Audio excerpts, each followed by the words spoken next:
नमस्कार दोस्तों, मैं हूं विकास और आप सभी का स्वागत है। सैलरी आते ही अगर आप सबसे पहले शॉपिंग, ईएमआई या खर्चों के बारे में सोचते हैं तो शायद आप इस फाइनेंस लाइफ की सबसे बड़ी गलती कर रहे हैं, क्योंकि सैलरी का असली फायदा सिर्फ ज़्यादा कमाने में नहीं बल्कि जो कमाया है उसे सही तरीके से मैनेज करने में है।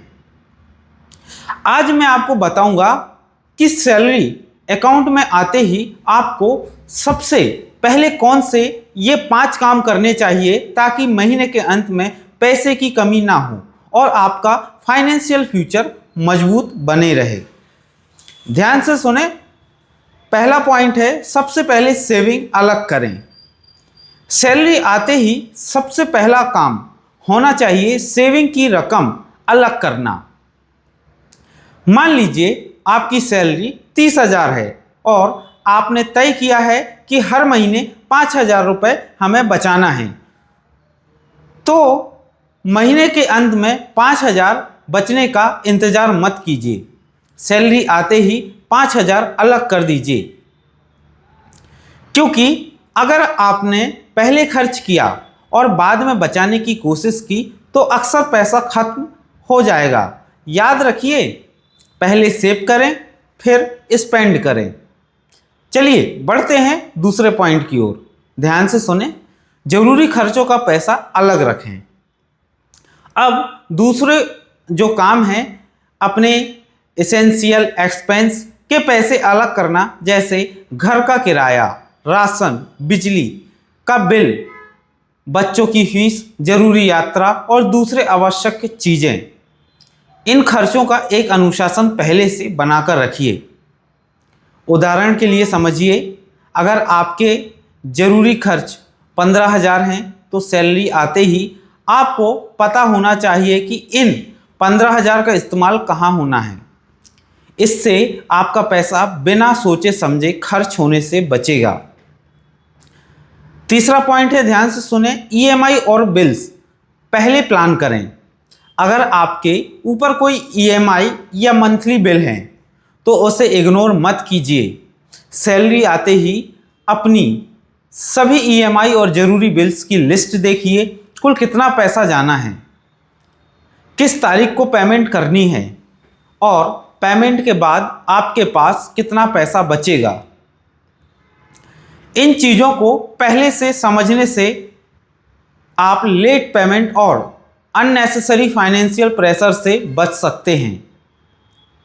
आता है अपना चौथा पॉइंट। ध्यान से सुने, इमरजेंसी फंड क्या है। इमरजेंसी फंड को मजबूत करें। अब आता है सबसे इम्पोर्टेंट हिस्सा, इमरजेंसी फंड। जिंदगी में कभी भी अचानक medical expense, job loss, business problem या कोई दूसरा अनएक्सपेक्टेड खर्च आ सकता है। इसीलिए धीरे धीरे एक ऐसा फंड बनाना जरूरी है जिसे ज़रूरत पड़ने पर इस्तेमाल किया जा सके। अगर अभी आपका इमरजेंसी फंड नहीं है तो छोटी रकम से शुरुआत कीजिए, जैसे कि हर महीने 500 रुपये, 1,000 रुपये या 2,000 रुपये। क्षमता के अनुसार कोई भी तय रकम अलग रख सकते हैं। पहले फाइनेंशियल सेफ्टी, फिर बाकी फाइनेंशियल गोल्स। दोस्तों, अगर वीडियो समझ में आ रही है जो मैंने आपको बताया है तो प्लीज़ चैनल को लाइक करें और बिल्कुल भी स्किप ना करें। चलिए बढ़ते हैं 5वें पॉइंट की ओर। बचा हुआ पैसा खर्च करने से पहले बजट बनाएं। अब आखिरी में और सबसे ज़रूरी काम, बजट बनाइए। मान लीजिए आपकी सैलरी 30,000 है। आप पहले सेविंग के 5,000 अलग करते हैं, ज़रूरी खर्चों के लिए 15,000 रखते हैं। अब आपके पास 10,000 बचे। अब इसी 10,000 में आपको अपनी लाइफ स्टाइल और बाकी खर्चों को मैनेज करना है। क्या दोस्तों, जो बचे हुए पैसे हैं उसमें से आपको अपनी लाइफ के खर्चों को मैनेज करना है। यानी पैसा आपको कंट्रोल नहीं करेगा, आप अपने पैसे को कंट्रोल करेंगे। तो अगली बार सैलरी आते ही सबसे पहले शॉपिंग करने की बजाय ये 5 काम कीजिए। पहला, सेविंग अलग करें। दूसरा, ज़रूरी खर्चों का पैसा रखें। ज़रूरी खर्चों का पैसा रखें।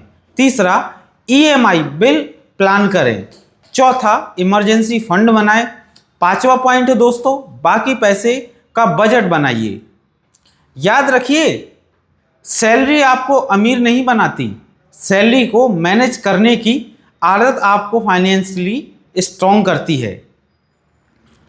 अगर आप चाहते हैं कि मैं 20,000, 30,000, 50,000 सैलरी का पूरा मंथली बजट बनाकर बताऊं, तो मुझे कमेंट बॉक्स में कमेंट में लिखिए कितना बजट में आपको वीडियो चाहिए है। मैं हूं विकास पटेल।